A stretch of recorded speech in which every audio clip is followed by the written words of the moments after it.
오늘은 6월 22일 벌써 이제 다 지나가네요. 아침 새벽 일찍 일어나니까 이렇게 넉넉하게 밀린 일들도 하고 책도 읽고 일찍 자고 일찍 일어나니까 좋네요. 많은 재물보다 명예를 택할 것이요 은이나 금보다 은총을 더욱 택할 것이니라.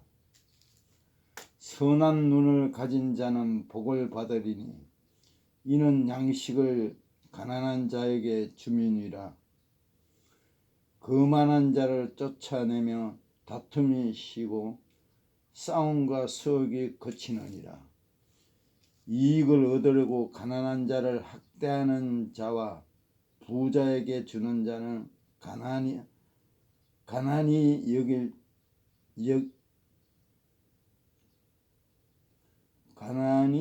여질 뿐이라. 너는 귀를 기울여 지혜 있는 자의 말씀을 들으며 내 지식에 마음을 둘지어다. 노를 품는 자와 사귀지 말며 울부짖는 자와 동행하지 말지어다.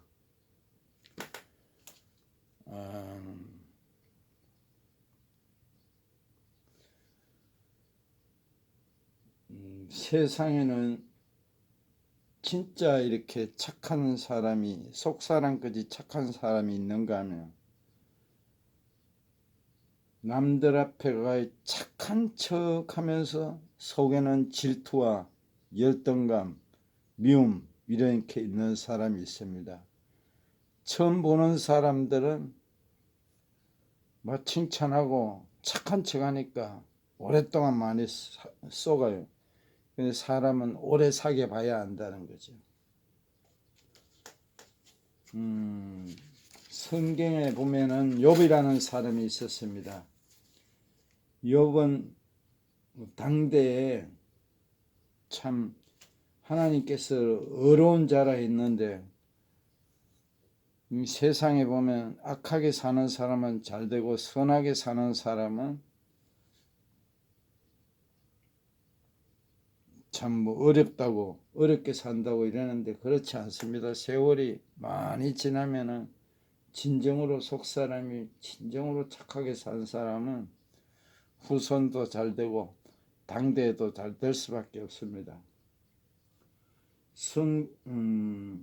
성경에 대단한 부자들이 많이 소개된다. 아브라함도 거부였고 야곱도 거부였고 솔로몬은 인류 역사상 전무후무하게 가장 큰 부자의 듯하다. 욥도 대단한 부자로 소개된다. 욥의 재산은 이렇다. 그의 소유물은 양이 7,000마리요 낙타가 3,000마리요 소가 500결이요 암나귀가 500마리이며 종도 많이 있었으니 이 사람은 동방 사람 중에 가장 훌륭한 자라. 여호와께서 욥의 말년에 욥에게 처음보다 더 복을 주시니 그가 양만 4천가 낙타 6천가 소 1,000겨루와 암나귀 1,000을 두었더라.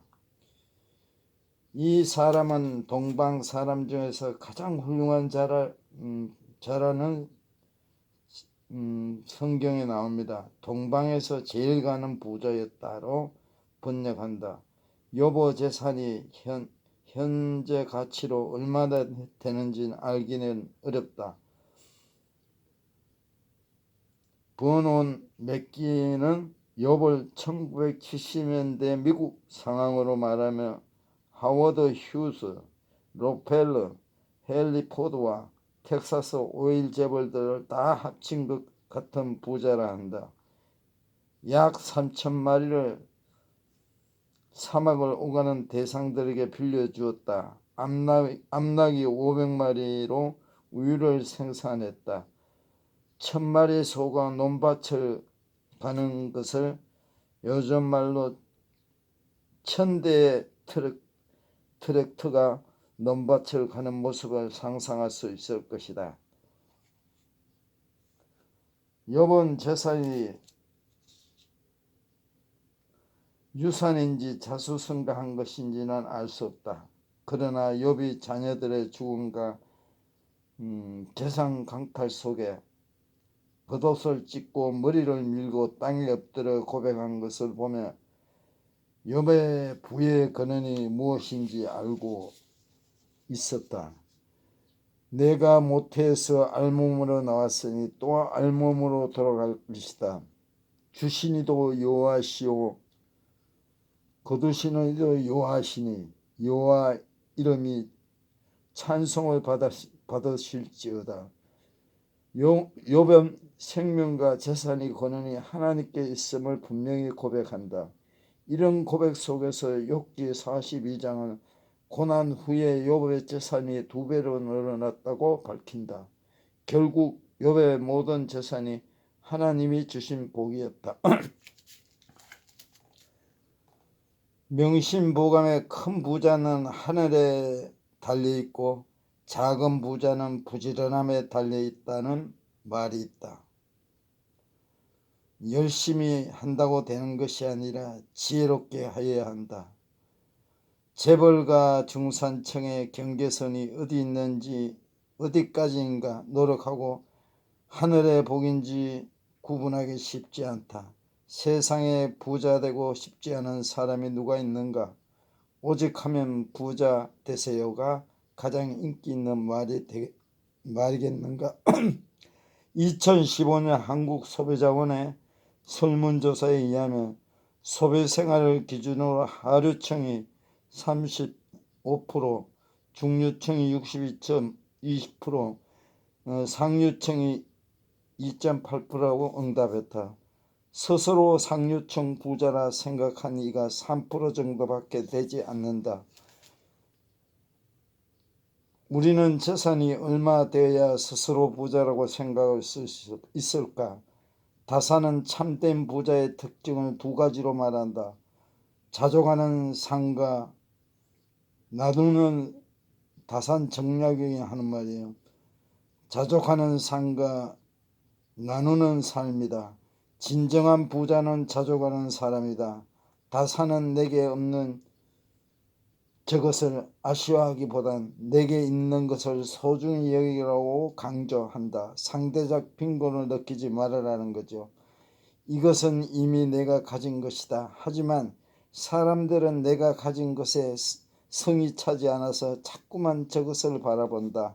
한마디로 내 손에 쥔 것보다 저 사람의 손에 있는 떡이 더 커 보이는 것이다. 상대적 빈곤. 이렇게 사람이 자족할 수 있을까? 바울은 자족을 이렇게 강조한다. 그러나 자족하는 마음이면 경건은 큰 이익이 되느니라. 우리나라 속담에 사촌이 땅을 사면 배 아파한다죠. 남이 잘 되면 축하하고 축복해야 합니다. 칭찬하고 열등감을 가지면 안 됩니다. 내가 궁핍함으로 말하는 것이 아니라 어떤 형편이든지 나는 자족하기를 배웠노라. 빌립보서 4장 11절. 욥도 다산도 부자를 절대 개념이 아니고 상대적인 개념으로 본다.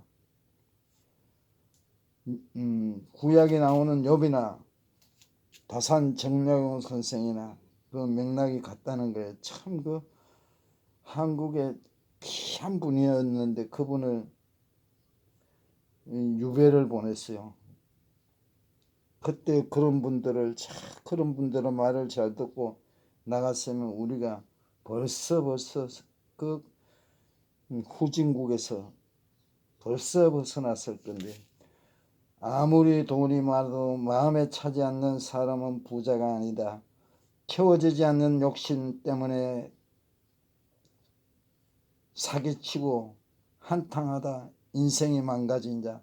참된 부자는 소유의 욕망을 잠재우고 내면의 풍요를 누리며 자족하는 사람이다.